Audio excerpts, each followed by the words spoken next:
എല്ലാവർക്കും പുതിയൊരുള്ളിലേക്ക് സ്വാഗതം. ഇന്ന് നമ്മൾ ചെയ്യാൻ പോകുന്നത് ഉണക്കച്ചെമ്മീൻ വെച്ച് നമ്മളൊരു കിടിലൻ ഐറ്റം ഉണ്ടാക്കാൻ പോവാണ്. നമ്മൾ തേങ്ങയും കറിവേപ്പിലയും എല്ലാം കൂടെ കൂട്ടി നമ്മൾ ഉണക്കച്ചെമ്മീൻ റോസ്റ്റ് ചെയ്യാൻ പോവാണ്.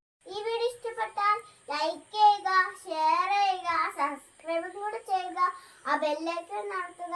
നമുക്ക് നേരെ വീഡിയോയിലോട്ട് പോകാം. ഈ ഉണക്കച്ചെമ്മീൻ വെച്ച് സിമ്പിൾ ആയിട്ട് നമുക്ക് ഉണ്ടാക്കാൻ പറ്റുന്ന ഒരു ഐറ്റമാണ്. അപ്പൊ നമുക്ക് നേരെ വീഡിയോയിലോട്ട് പോകാം. നമ്മൾ ഉണക്കച്ചെമ്മീൻ വെച്ചിട്ടുള്ള ഒരു വിഭവമാണ് ഉണ്ടാക്കാൻ പോകുന്നത്. അതിന് നമ്മൾ ഉണക്കച്ചെമ്മീൻ വൃത്തിയാക്കി എടുത്തിട്ടുണ്ട്. പിന്നെ വേണ്ടത് ചുവന്നുള്ളിയാണ്. ഒരു 10-15 ചുവന്നുള്ളി അരിഞ്ഞെടുത്തിട്ടുണ്ട്. ഇഞ്ചി, അതുപോലെ തന്നെ തേങ്ങ ചെറിയ കഷ്ണം കൊത്തായിട്ട് എടുത്തിട്ടുണ്ട്. ഒരു ഉരുണ്ട വെളുത്തുള്ളി എടുത്തിട്ടുണ്ട്. പിന്നെ അതേ മുളക് ഇതുപോലെ ഇടിച്ചെടുത്തിട്ടുണ്ട്. പിന്നെ വേണ്ടത് കറിവേപ്പില, ആവശ്യത്തിന് ഉപ്പ് എന്നിവയാണ്. ആദ്യം തന്നെ ഈ ഉണക്കച്ചെമ്മീൻ ഇങ്ങനെ തന്നെ ഡയറക്റ്റായിട്ട് ചെയ്യാം. റെഡി ടു ഈറ്റ് എന്നുള്ളൊരു രീതിയിലുള്ളൊരു പ്രോഡക്റ്റാണ്. അപ്പം നമ്മൾ ഈ സംരംഭകരെല്ലാം പാക്ക് ചെയ്ത് കൊടുക്കുന്ന ഒരു പ്രോഡക്റ്റാണ് ഇന്ന് പരിചയപ്പെടുത്തുന്നത്. ഇതുപോലെ തന്നെ ഈ ചെമ്മീൻ ഫ്രൈ ചെയ്തെടുക്കാം. ഞാനിതൊന്ന് ജസ്റ്റ് ഒന്ന് വെള്ളത്തിലൊന്ന് ഡിപ്പ് ചെയ്ത് ഇതൊന്ന് കഴുകിയതിന് ശേഷം ഒന്ന് പെട്ടെന്ന് തന്നെ ഒന്ന് തോർത്തി എടുത്തിട്ടാണ് ഫ്രൈ ചെയ്യുന്നത്. ഇത് ഒന്ന് വാലയ്ക്ക് വെക്കാം. ഈ ഓരോ ഇൻഗ്രീഡിയൻറ്റും നമ്മൾ വറുത്തെടുത്തിട്ട് മിക്സ് ചെയ്യുക എന്ന് മാത്രമേ ഉള്ളൂ. ഇതിനകത്ത് വേറെ ഒന്നും ചെയ്യുന്നില്ല. ആദ്യം തന്നെ നമ്മൾ ഈ ചെമ്മീനിലേക്ക് ഒരല്പം മഞ്ഞൾപ്പൊടിയും ഉപ്പും ഒന്ന് പുരട്ടി വെക്കണം. ആവശ്യത്തിന് ഉപ്പും കൂടി ഒന്ന് പുരട്ടി നന്നായിട്ടൊന്ന് കുഴച്ച് വെക്കണം. ഇനി നമുക്ക് ഈ ഓരോ ഐറ്റംസും നമുക്ക് ഈ തേങ്ങ വറുത്തെടുക്കാം.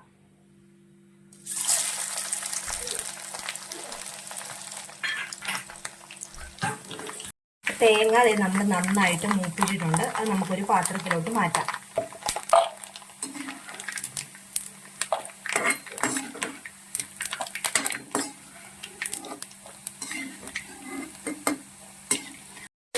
മൂപ്പിച്ചെടുക്കാം.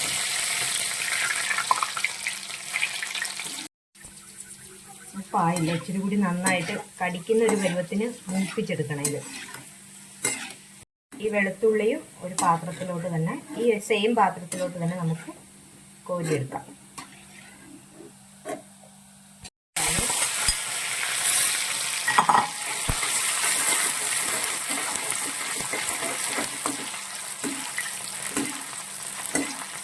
ഉള്ളി നന്നായിട്ട് ഗോൾഡൻ ബ്രൗൺ ആവുന്നത് വരെ മൂപ്പിച്ചെടുക്കണം.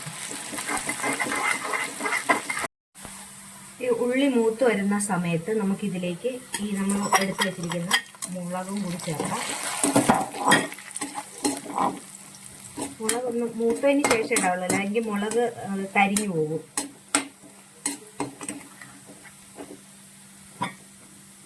നമുക്കിത് ഒരു പാത്രത്തിലോട്ട് തന്നെ കോരി മാറ്റാം.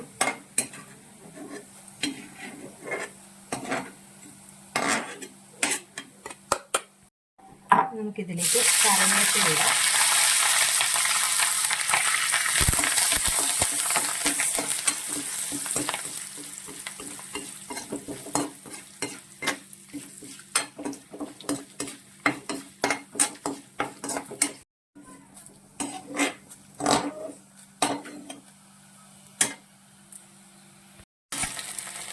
ഇഞ്ചിയും കൂടി ഒന്ന് വറുത്തെടുക്കാം. ഇഞ്ചിയും അതുപോലെ തന്നെ നമ്മൾ ഈ പെരട്ടി വെച്ചിരിക്കുന്ന ചെമ്മീൻ, ഉപ്പിട്ട് നമ്മൾ പെരട്ടി വെച്ച് ചെമ്മീൻ കൂടി നന്നായിട്ട് ഇത് വറുത്തെടുക്കാം.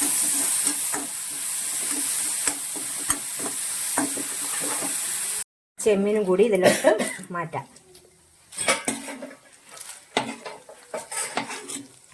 ഇനി നമുക്കിതെല്ലാം കൂടി നന്നായിട്ട് മിക്സ് ചെയ്യുക.